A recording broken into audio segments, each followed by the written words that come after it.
오늘 우리들에게 주는 하나님의 말씀은 사무엘하 12장 1절로 14절입니다. 구약 479면 또는 480면쯤 됩니다. 사무엘하 12장 1절로 14절입니다.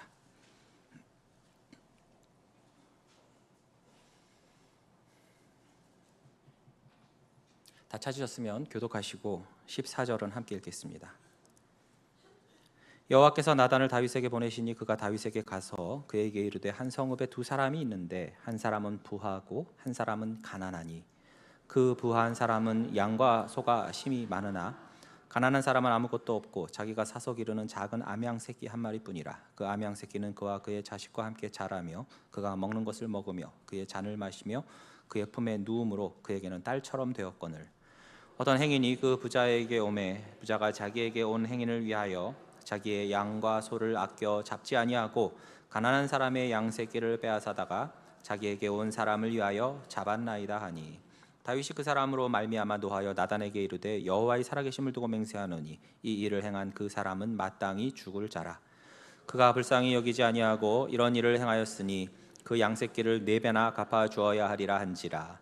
나단이 다윗에게 이르되 당신이 그 사람이라. 이스라엘의 하나님 여호와께서 이와 같이 이르시기를 내가 너를 이스라엘 왕으로 기름 붓기 위하여 너를 사울의 손에서 구원하고 내 주인의 집을 내게 주고 내 주인의 아내들을 내 품에 두고 이스라엘과 유다 족속을 내게 맡겼느니라. 만일 그것이 부족하였을 것 같으면 내가 내게 이것저것을 더 주었으리라. 그러한데 어찌하여 내가 여호와의 말씀을 업신여기고 나 보기에 악을 행하였느냐. 내가 칼로 햇사람 우리아를 치되 암몬 자손의 칼로 죽이고 그의 아내를 빼앗아 내 아내로 삼았도다. 이제 내가 나를 업신여기고 햇사람 우리아의 아내를 빼앗아 내 아내로 삼았은즉 칼이 내 집에서 영원토록 떠나지 아니하리라 하셨고 여호와께서 또 이와 같이 이르시기를 보라 내가 너와 내 집에 재앙을 일으키고 내가 내 눈앞에서 내 아내를 빼앗아 내 이웃들에게 주리니 그 사람들이 내 아내들과 더불어 백주에 동침하리라. 너는 은밀히 행하였으나 나는 온 이스라엘 앞에서 백주의 이 일을 행하리라 하셨나이다 하니 다윗이 나단에게 이르되 내가 여호와께 죄를 범하였노라 하매 나단이 다윗에게 말하되 여호와께서도 당신의 죄를 사하셨나니 당신이 죽지 아니하려니와. 함께 읽겠습니다. 이 일로 말미암아 여호와의 원수가 크게 비방할 거리를 얻게 하였으니 당신이 낳은 아이가 반드시 죽으리이다 하고. 아멘. 그 법의학이라는 분야가 있습니다. 그 의학적인 지식으로 법률 문제를 해결하는 의학의 한 분야예요. 우리가 보통 일반 의학하면 환자의 치료와 또 질병 예방의 목적이 있는데 이 법의학은 법적 분쟁이라든지 또는 범죄의 수사에서 그 의학적인 증거를 제시하는 것이 주된 목적입니다.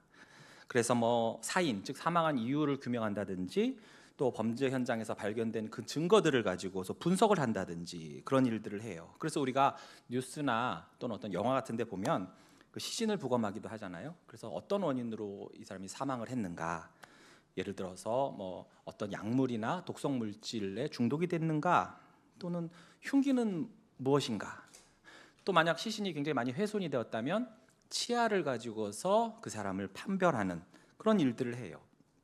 근래에는 이 DNA 분석을 통해서 이제 정확한 증거를 제시해 가지고 많은 범죄들을 이제 해결하곤 하지요.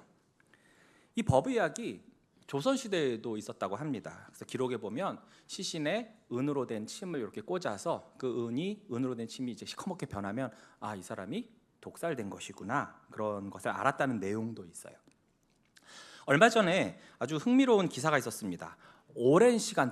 아주 오랜 기간 동안 미제 사건으로 남았던 그 살인 사건을 해결해서 범인을 잡았다는 거예요. 여러분, 미제 사건이라고 그러니까 일제도 있고 독일제도 있는 그런 거 아니에요. 미국에서 만든 사건이 아니고 아직 해결이 안 된 사건을 이제 미제 사건이라고 합니다. 그런데 이게 해결이 됐다는 거예요. 그래서 어떻게 됐는가?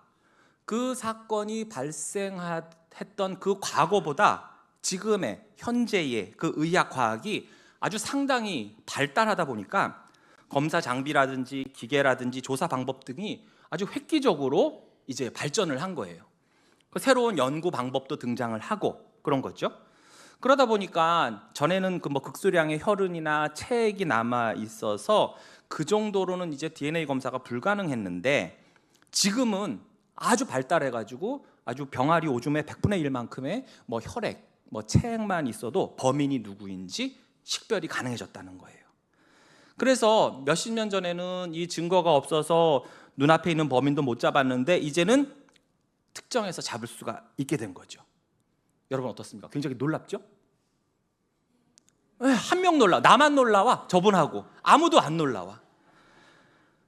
근데 형사분이 그러시더라고. 거기 인터뷰 나온 형사분이 좀 약간 어색하게 막 이러고, 이 세상에는 완전 범죄란 없습니다. 단지 시간이 걸릴 뿐이지 범인은 반드시 잡히게 이러면서 되어 있습니다. 막 이러면서 이제 어색하게.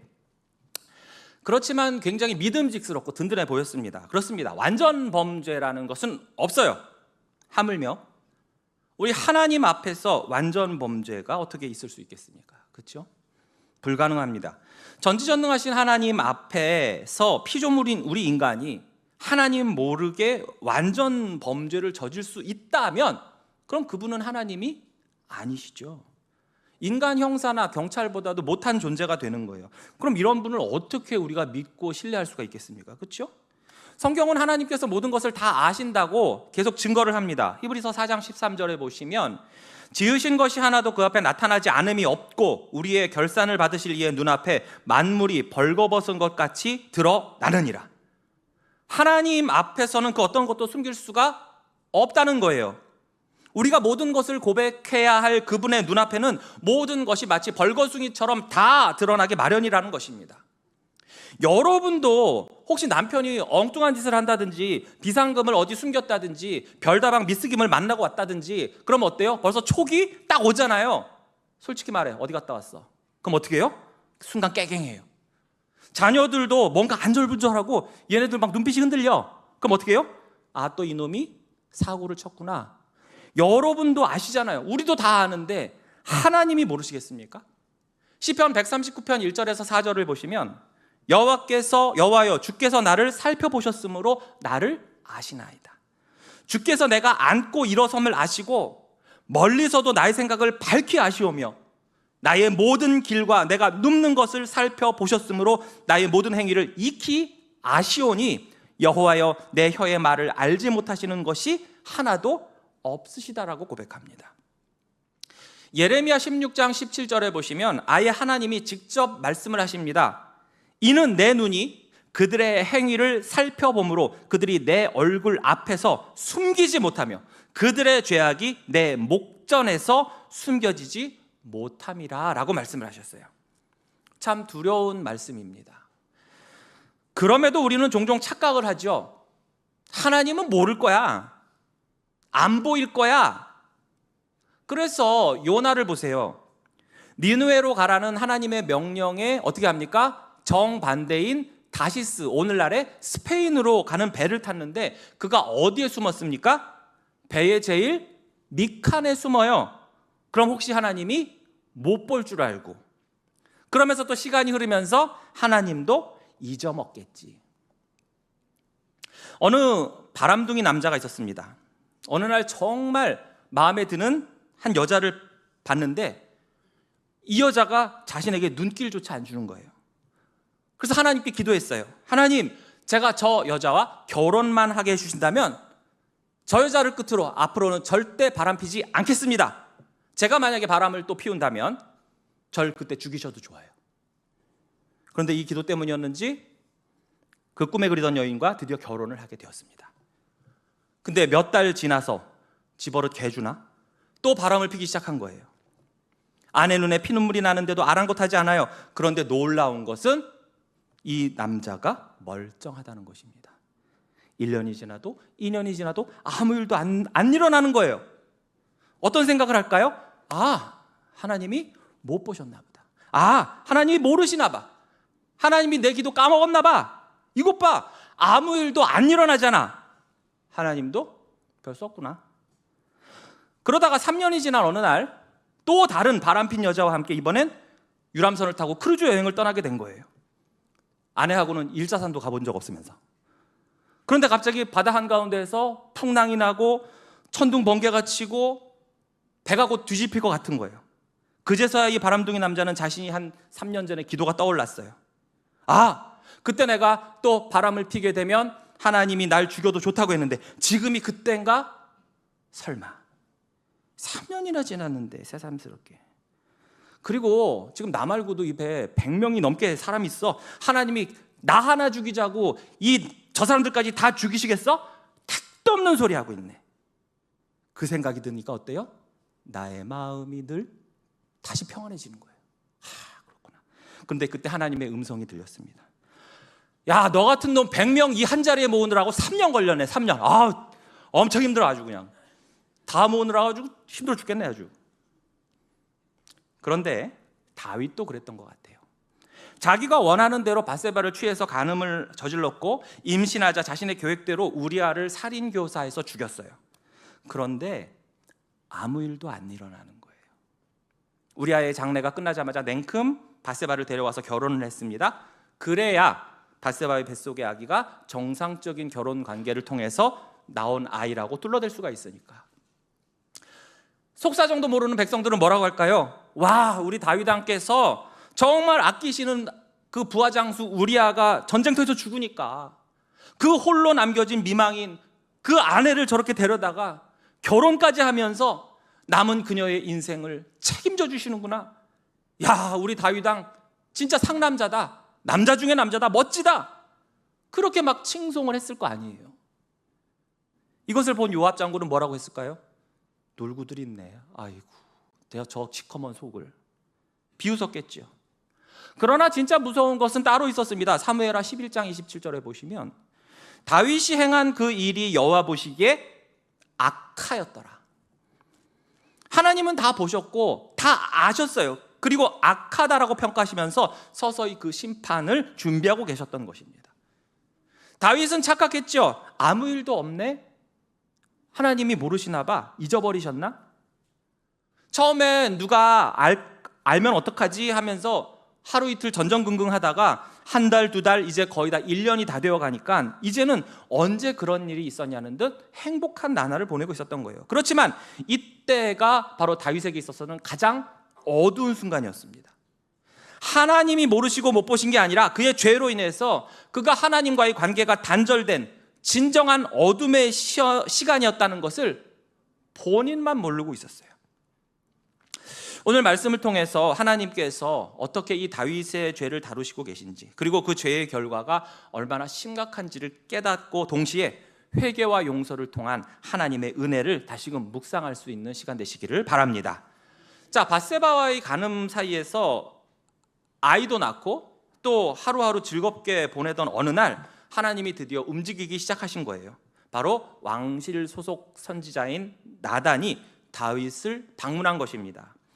이 나단이 온 것은 자기가 원해서 자기 뜻대로 자기가 시간이 남아서 온 것이 아니라 바로 하나님이 보내셨다고 성경은 분명히 증거하고 있어요.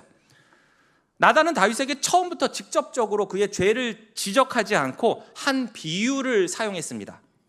왕이시여, 내가 지금 왕궁으로 오다가 한 부자를 만났는데요, 소와 양이 얼마나 많은지 모릅니다. 그런데 그의 옆집에는 아주 가난한 사람이 살고 있었는데 딸랑 암양 새끼 한 마리밖에 없는 사람이었어요. 그런데 얼마나 귀하게 여겼는지 자식처럼 사랑해서 잘 때도 같이 자고 먹는 것, 마시는 것도 자기 그릇에서 같이 먹고 마시고 이름도 양순이라고 지어주면서 아주 친딸처럼 키웠다고 합니다.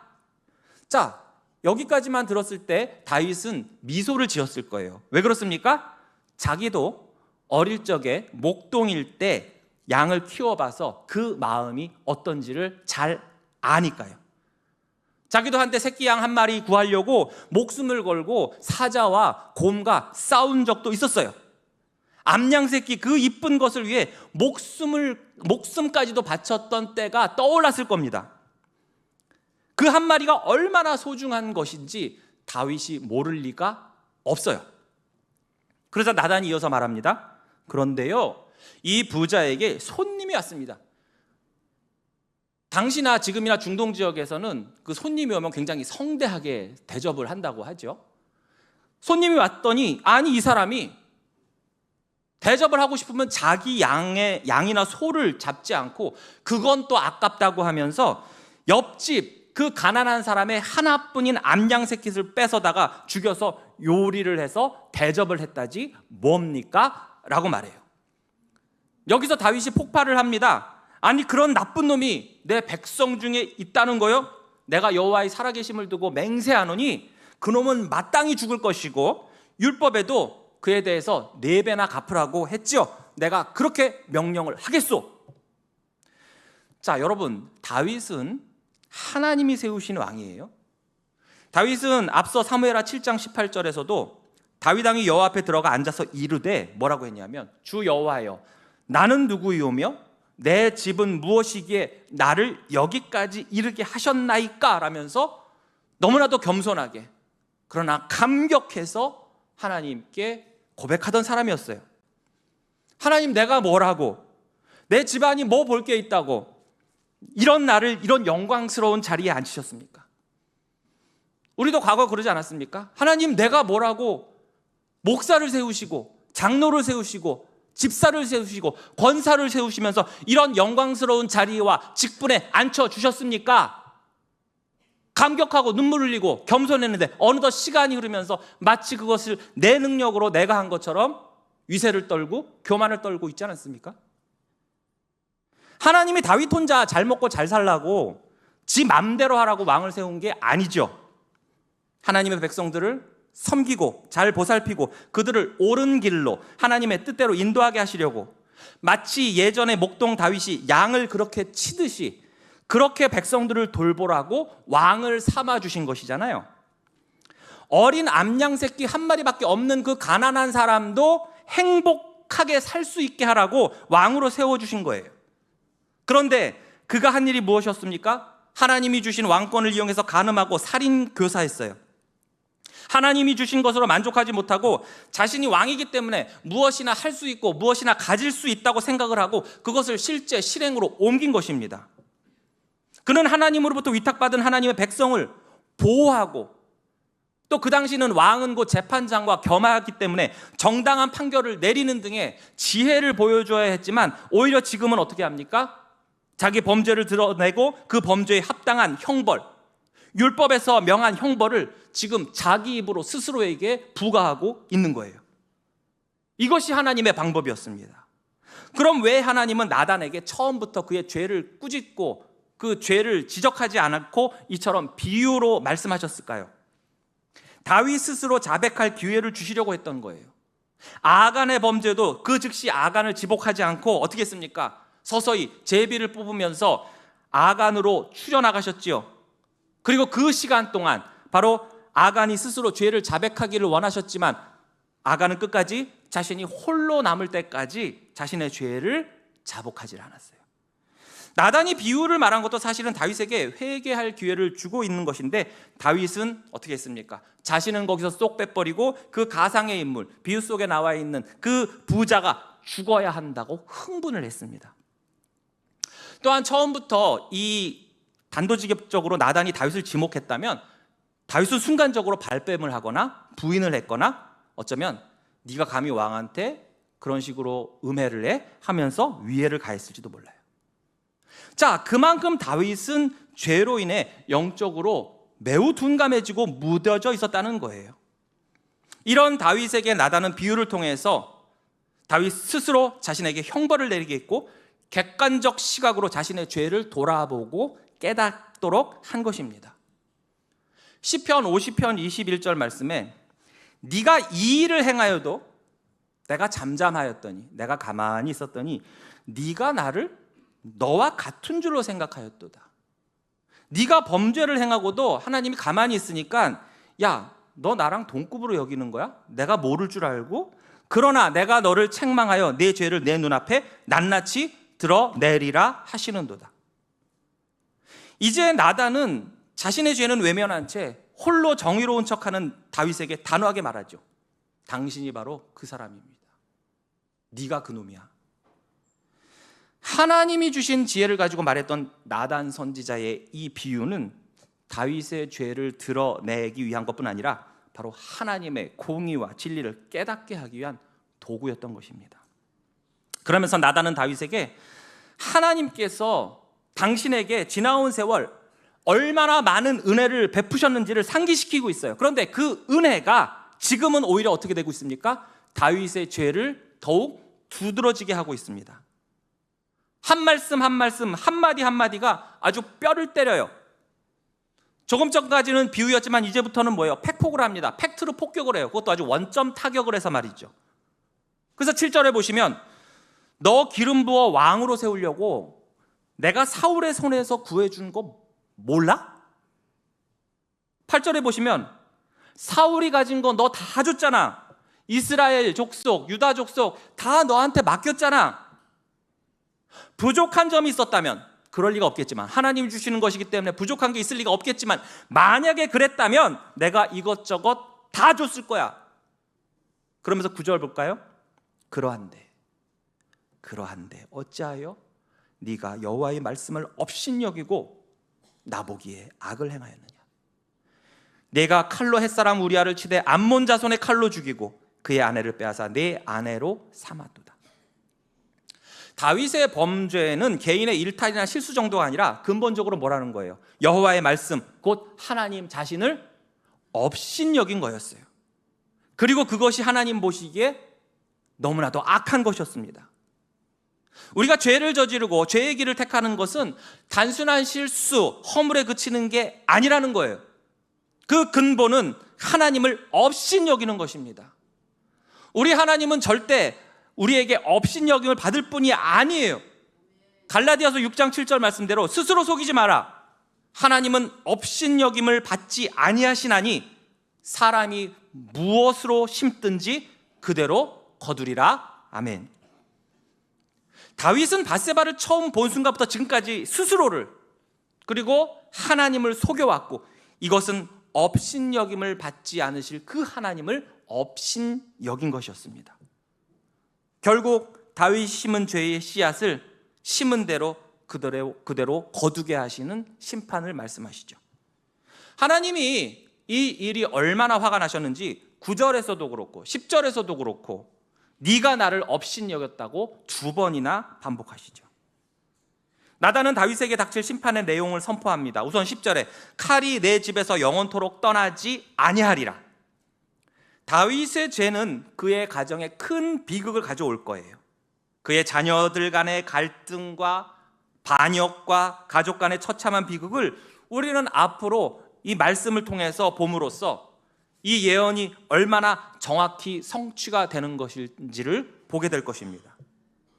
우리는 여기서 죄가 단순히 개인의 한 문제로 끝나는 것이 아니라 이처럼 주변 사람들과 공동체에 악영향을 미친다는 사실을 깨달아야 됩니다. 11절과 12절에 보시면 남의 아내를 빼앗았던 다윗에게 네 아내들도 그렇게 빼앗겨서 욕을 당하게 될 것이고 너는 밧세바를 은밀히 남이 모르는 것처럼 해서 취했을지 모르겠지만 그러나 네 아내들은 모든 사람이 보는 앞에서 욕을 당할 것이라는 무시무시한 예언을 듣게 됩니다. 아니, 왕의 아내인데 후궁인데 어떻게 그게 가능할까? 매우 의심스러울 수 있지만 이 또한 정확히 이루어짐을 우리가 앞으로 보게 될 것이고, 또한 다윗이 스스로 말한 4배를 갚아주어야 한다는 그 말도 그대로 이루어지게 되는 것을 우리는 앞으로 보게 될 것입니다. 너무나 정확해서 소름이 끼칠 정도예요. 하나님의 공의는 죄를 그냥 지나치지 않습니다. 그런데 하나님의 공의는 징벌 그 자체가 목적이 아니라는 것을 우리 또한 깨달아야 됩니다. 심판으로 인한 멸망이 최종 목적이 아니라는 거예요. 하나님의 공의는 죄의 심각성을 깨닫게 하고 회개로 나아가 돌이키게 하려는데 그 진정한 목적이 있는 것입니다. 북이스라엘 남유다 왕조가 아수르에 의해서 바벨론에 의해서 철저하게 파괴되고 철저하게 멸망하고 그래서 포로로 잡혀간 것도 그들의 죄에 대한 심판과 형벌로 거기서 그냥 끝이 나는 게 아니라 그것을 통해서 다시 돌아오게 하시려는, 그래서 다시 하나님과의 관계를 회복하게 하시려는 하나님의 사랑이요 계획 아니었습니까? 지금 하나님은 다윗에게도 동일한 은혜를 베풀고자 하십니다. 우리도 때때로 하나님의 징계를 경험하기도 합니다. 매서운 회초리를 경험하기도 해요. 하지만 그것은 하나님께서 우리를 미워해서가 아니라, 그래서 완전히 죽여 없애 영원히 멸망시키려고 그러시는 것이 아니라 바로 우리를 회복하시기 위한, 살리기 위한 하나님의 사랑의 표현인 줄로 믿습니다. 다윗은 이제 여기서 그의 인생에 있어 어쩌면 최고의 선택을 하게 됩니다. 뭘까요? 그것은 바로 즉각적인 회개요 자복이었던 것입니다. 14절이죠. 다윗이 나단에게 이르되 내가 여호와께 죄를 범하였나이다. 다윗은 나단의 입을 통한 하나님의 책망을 듣자마자 어떻게 했습니까? 그 즉시 자신의 죄를 인정을 합니다. 늦은 게 아니에요. 내가 여호와께 죄를 범하였노라. 다윗의 회개는 변명 또는 자신의 죄를 정당하지 않는 진정한 회개의 본보기라고 할 수 있는 거예요. 즉 자신의 죄를 자신의 왕권이나 권세 뒤에다 숨기려 하지 않고 하나님 앞에서 순순히 인정하고 겸손히 엎드렸어요. 그동안 다윗은 만물을 주관하시고 다 아시고 다 보시는 하나님 앞에 계속 숨기려고 했고 감추려고 했고 묻어두려고만 했습니다. 그러나 하나님께서 드러내시는 그 순간 그는 어떻게 했습니까? 그 즉시 회개하였어요. 이 점이 사울 왕과 다른 점이에요. 사울은 어땠습니까? 그것이 드러났음에도 어떻게 했죠? 변명으로 일관을 했습니다. 예를 들어서 사무엘이 아니 이 아말렉 짐승들 다 죽이라고 했는데 지금 이렇게 들리는 짐승의 울음소리가 뭡니까?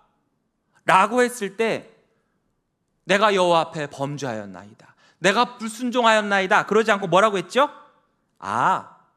좋은 것들은 따로 빼서 하나님께 제사하려고 했죠. 너무나도 뻔하고 눈 가리고 아웅하는 짓을 했고 결국 하나님은 그를 떠나시고 말았어요. 이처럼 회개는 즉시 솔직히 겸손히 하나님 앞에 해야 됩니다. 이 사건으로 인해 다윗의 진정한 회개가 잘 드러난 시편이 있습니다. 바로 시편 51편이에요.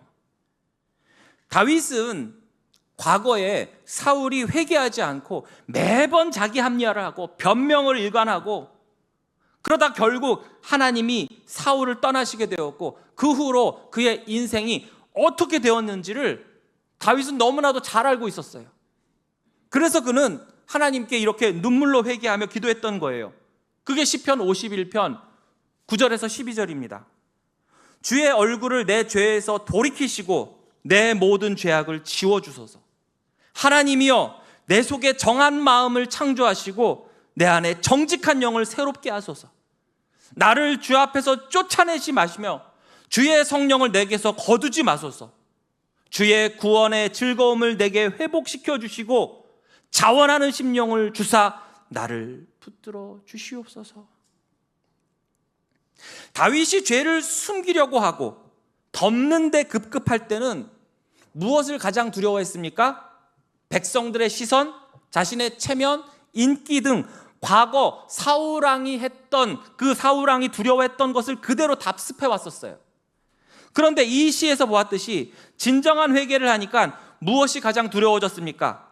하나님이 내게서 얼굴을 돌리실까 봐, 하나님이 자신을 쫓아내실까 봐, 주의 성령을 내게서 거두실까 봐, 주의 구원의 즐거움을 영영 내가 잊어버리게 될까 봐 그것을 두려워하기 시작했던 것입니다. 이 말은 뒤집어 말하면 죄란 무엇인지가 나와요. 죄는 하나님이 얼굴을 내게서 돌리게 만드는 것입니다. 죄는 내가 또한 하나님을 바라보지 못하게 만드는 것입니다. 죄는 내 속에 정한 마음이 사라지는 것입니다. 죄는 내 영이 정직하지 못하게 하는 거예요. 죄는 나를 하나님 앞에서 쫓겨나게 하는 것이요, 죄는 내 안에 성령이 거하지 못하게 만드는 것입니다. 그리고 죄는 구원의 즐거움을 상실하게 만드는 거예요. 그래서 죄가 무서운 것입니다. 하나님은 다윗의 이러한 진정한 회개를 받아들이시고 그의 죄를 용서해 주시죠. 그러나 그와 동시에 죄가 얼마나 무서운 것인지를 또한 알게 하십니다. 그게 13절 14절이죠. 나단이 다윗에게 말하되 여호와께서도 당신의 죄를 사하셨나니 당신이 죽지 아니하려니와 이 일로 말미암아 여호와의 원수가 크게 비방할 거리를 얻게 하였으니 당신이 낳은 아이가 반드시 죽으리이다 하고, 여호와의 원수가 크게 비방할 거리를 얻게 되었대요. 이 말이 무슨 뜻이냐면요, 다윗의 범죄는 단순히 개인적인 차원의 범죄가 아니라는 거예요. 이스라엘을 대표하는 왕의 범죄로서 하나님이 다스리시는 신정국가의 존립을 위태롭게 한 아주 공적인 성격의 범죄였던 거예요. 이 이스라엘이란 나라는 다른 이방 나라들과는 철저하게 차별이 된, 즉 하나님의 말씀과 율법으로 다스리는 신정국가인데, 그 나라의 왕, 하나님이 기름 부어 세우신 왕이 이처럼 율법을 정면으로 어겼기 때문에 이방 나라들, 곧 하나님의 원수들에게 비방과 조롱을 할 판을 다윗이 깔아주었다는 것입니다. 따라서 하나님께서는 어떻게 하셔야 돼요? 저들의 비방거리를 없애기 위해 한 나라의 왕이라 할지라도 율법에 따라서 공평하게 하나님이 내리신 형벌을 받을 수밖에 없다는 그 사실을 대내외적으로 보여주실 필요가 있었던 거예요. 이로 인해서 모든 열방이 하나님의 공의와 심판을 두려워할 수 있도록, 즉 누구도 하나님 앞에선 예외가 없다는 것을 보여주시려고 한 것입니다. 그리고 그 결과는 죄의 열매인 아이를 데려가신 것이죠. 다윗을 살려주심으로 하나님의 은혜가 바로 우리의 죄와는 비교할 수 없이 크다는 사실을 보여주심과 동시에 하나님은 자식의 죽음을 통해 그 죄의 심각성을 뼈저리게 깨닫게 하신 것입니다. 자신이 아닌 자식의 죽음을 통해서 이 다윗에게는 그 죄의 그 무서움이 더 크게 다가왔을 거예요. 하나님의 은혜와 공의는 이렇게 조화를 이루게 되는 것입니다. 하나님은 죄를 용서하시되 그 죄가 남긴 상처와 결과를 통해서 우리의 죄의 무게, 두려움, 처참함을 깨닫게 하십니다. 사랑하는 성도 여러분, 그럼 이 점에서 우리가 다윗을 일방적으로 비난하고 그를 정죄하고 성토만 할 수 있을까요? 만약 그렇다면 우린 나단의 비유 앞에서 흥분하여 떠들던 다윗과 다를 바가 없을 겁니다. 돛진 개찐, 어쩌면 더 악하고 더 우리는 연약한 존재입니다. 하나님의 뜻을 따르고 순종하는 것보다 더 자주 더 악하게 하나님을 저버리고 내 욕심에 따라 행동하며 죄를 지어왔어요. 그때마다 말씀을 통해서, 상황을 통해서, 미약하나마 내 양심의 소리를 통해서, 또 나단이 다윗에게 하듯 누군가를 통해서 알려주심에도 깨닫지를 못하고, 아예 죄가 드러났음에도 뻔뻔히 남의 탓을 하거나 세상 탓을 하거나 적반하장을 하거나 사울처럼 변명으로 일관하면서 회개를 거부한 적이 얼마나 있습니까? 그렇게 되면 다윗의 피맺힌 시편 51편에 나온 내용들이 우리에게 임하게 됩니다. 그러나 놀랍게도 하나님은 우리를 끝까지 포기하지 않으시죠. 우리의 죄를 드러내시고 책망을 통해서라도 우리를 용서하시기를 원하시고 회복의 자리로 이끌어 주시려고 합니다. 하나님의 책망은 단순히 우리를 정죄하기 위한 것이 아닙니다. 그것은 우리의 죄를 깨닫게 하시고 회개의 자리로 나오게 하기 위함입니다. 다윗은 진정한 회개를 통해서 하나님의 용서를 경험했고 다시금 하나님과의 관계를 회복할 수가 있었어요. 여러분, 용서, 죄사함이라는 것은 단순히 너 죄 없어졌어가 아닙니다. 관계의 이야기입니다. 즉 단절된 관계가 회복이 되는 이야기예요. 여러분이 누군가를 진짜로 용서한다는 것은 그와의 관계가 전처럼 회복된다는 것을 뜻하는 것입니다. 여전히 서먹서먹하고 여전히 외면하고 여전히 피하고 여전히 마음이 어렵고 분노가 일어난다면 그것은 입으로만 한 용서요, 진정한 용서가 될 수가 없지요. 관계가 회복되지 않았기 때문에 그래요.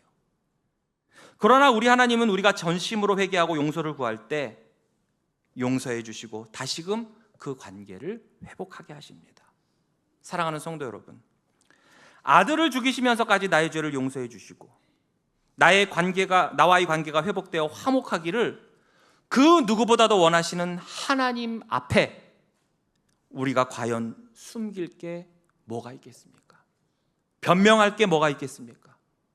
우리의 죄를 인정하고 하나님께 나아간다면 하나님은 그분의 풍성한 은혜로 우리를 용서하시고 새롭게 하실 줄로 믿습니다.